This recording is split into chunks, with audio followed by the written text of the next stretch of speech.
Ang pangatlong fragment ng A Puzzle of Itarem. Marami ang nagulantang sa posibleng matchup sa pagitan ng A Puzzle of Itarem at Song Soho. Subalit sa chapter na ito ay magkakaroon ng hindi inaasahang pangyayari na kahit ako ay nagulat sa biglaang eksena ng The Strongest Hunter Choi Jong-in. At di ko rin inasahan na sa chapter na ito darating ang third fragment. At mukhang kakaiba ang personality ng pangatlong fragment dahil babaguhin daw niya kung ano ang nakaplanong hakbang ng second fragment. Kaya huwag na nating patagalin pa. Let's go! And please like and subscribe sa ating YouTube channel mga lods at mag-follow sa ating Facebook page. Salamat! Nagsimula ang chapter na ito kung saan nagsisitakbuhan ng mga pasahero at sobra nang nagkagulo sa loob ng airport dahil patuloy pa rin ang pag-atake ng mga goblin. Ngunit ang lahat ng mga ito ay dinaanan lamang ni Soho na parabang kidlat na dumaan ng ating bida at tinapos isa-isa gamit lamang ang kanyang kamao. Habang nililinis ni Soho ang mga goblin, napaisip ang ating bida kung ano ang nangyari dito. Dahil alam niya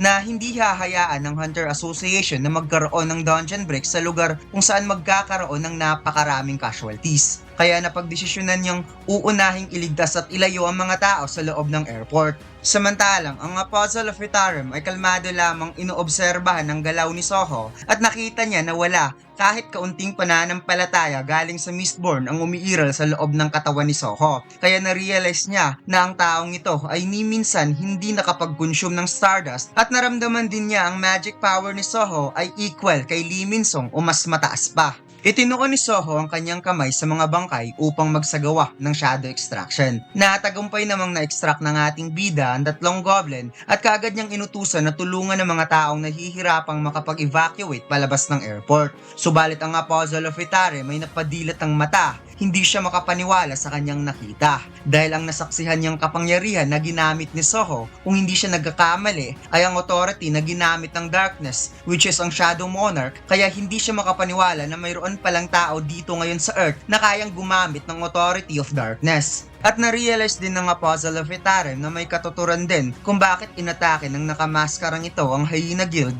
at sinira ang kanilang plano dahil ang taong ito ay related pala sa Darkness. May biglang napansin si Soho at kaagad na gets ng puzzle na dapat muna niyang itago ang kanyang presensya sa ngayon upang hindi malaman ng taong ito ang kanyang existence. Subalit ang nakita pala ng ating bida ay ang nasa likod ng puzzle, isang napakalaking fuel tank truck na lumipad sa ere kung saan mabilis itong bumangga sa transparent glass at nagkaroon ng malakas na pagsabog. Nagulat na lamang ang puzzle dahil biglang nagdash sa kanyang harapan si Soho at sinabi ng ating bida na di daw niya naisip kung bakit lumipad papunta dito out of nowhere ang napakalaking truck. At maya-maya ang fuel tank truck ay nagawang mahati ni Soho at sinabi, "Okay ka lang ba, bata?"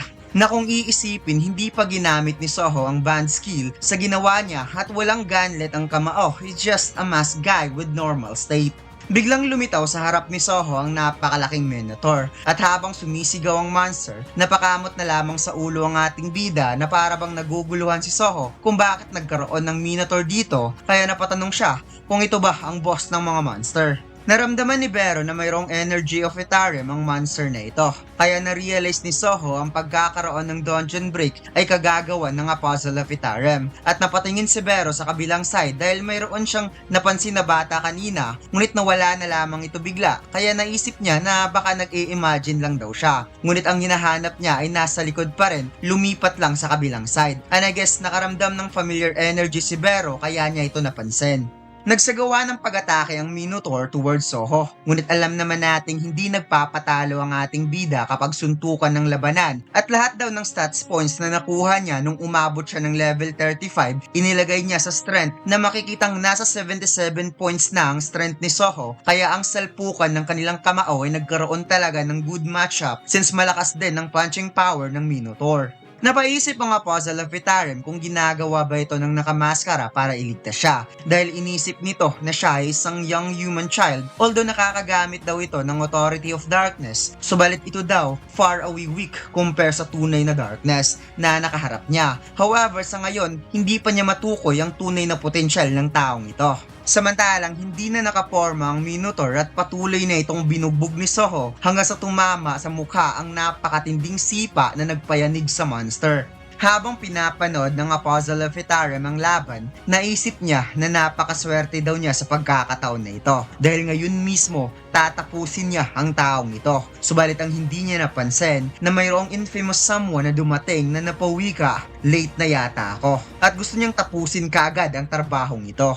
Lumalagablab at nagliliyab ang apoy sa kamay ng hunter at itinuon niya ang kapangyarihan sa mga monster upang magsagawa ng fireball magic, kaya napadilat na lamang ang mata ng Apostle of Itarim sa kanyang nakita na kahit si Soho ay napatigil nang napansin ang napakaraming apoy na umuulan sa paligid. Ipinakitang nagulantang ang lahat ng goblin sa kanilang nakita at mukhang alam na natin kung sino ang hunter na ito, mga lads. Walang ibang hunter na kayang gawin ng ganito kamassive na fire magic kundi si Choi Jong-in lamang, ang tinaguriang the strongest hunter in Korea bago nagkaroon ng awakening si Jinwoo at naging a strong hunter. Nakaramdam ng malaimpyernong moment ang mga goblins sa tindi ng apoy at napaisip ang ating bida kung bakit bigla na lamang lumitaw ang mga fireball out of nowhere at inatake ang mga monster. Mahirap man daw paniwalaan ngunit napakarami daw monster ang namatay sa isang atake lamang. Nakita ni Soho ang hunter na siyang nagko-control sa mga apoy at na-realize niya na ang hunter na ito ay wala ng iba kundi ang strong hunter na si Choi Jong-in.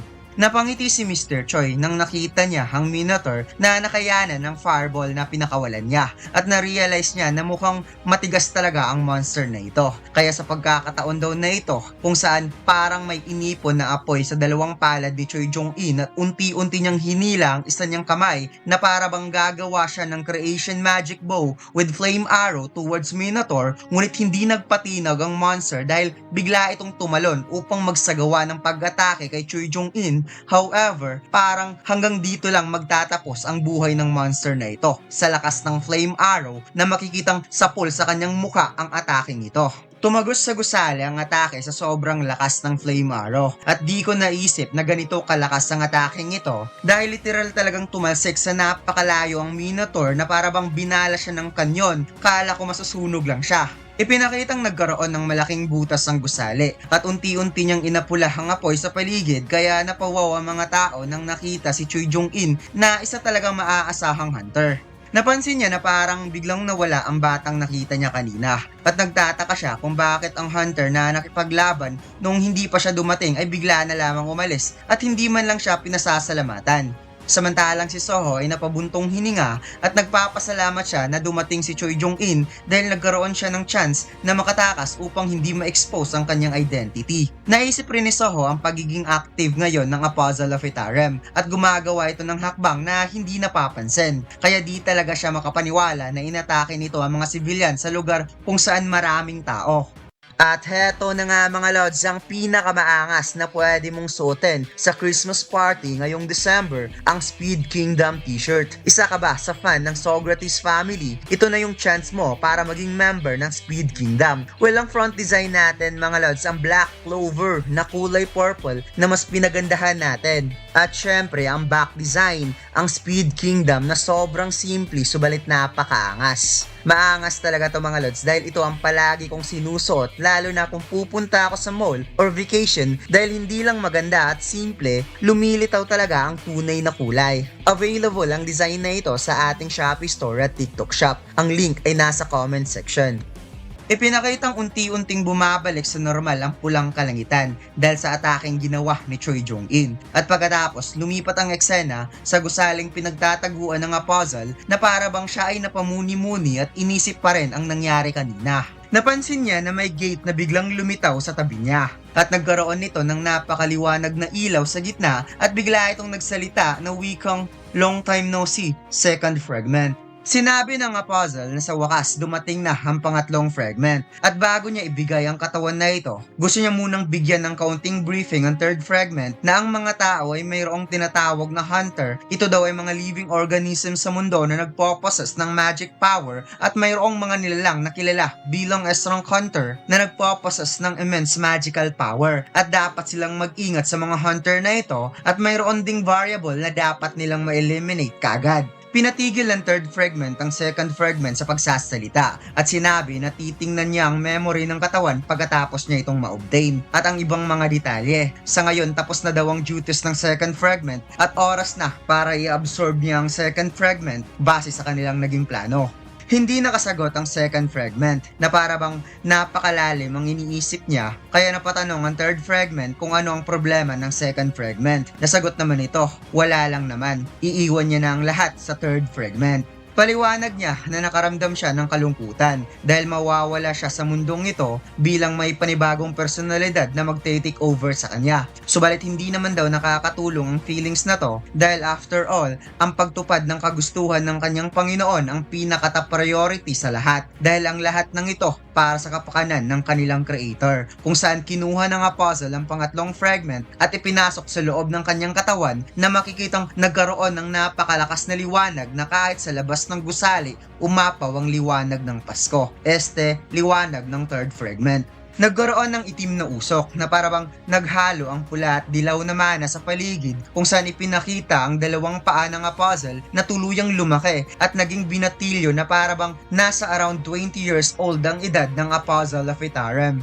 Sinabi ng apostle na ito pala ang memory ng second fragment at ang tinukoy daw nito na isang variable na dapat tapusin ay nakita niya na at hindi niya inaasahan na mayroong isang being na capable sa paggamit ng same authority as darkness. Kaya napagtanto niya na ang desisyon ng second fragment ay mali para sa kanya dahil sayang lang daw kung tatapusin niya ang taong yon kung pwede naman daw niya itong gawing alagad at kapag nagawa niya itong makontrol kahit ang mga patay pa mismo makokontrol na rin niya.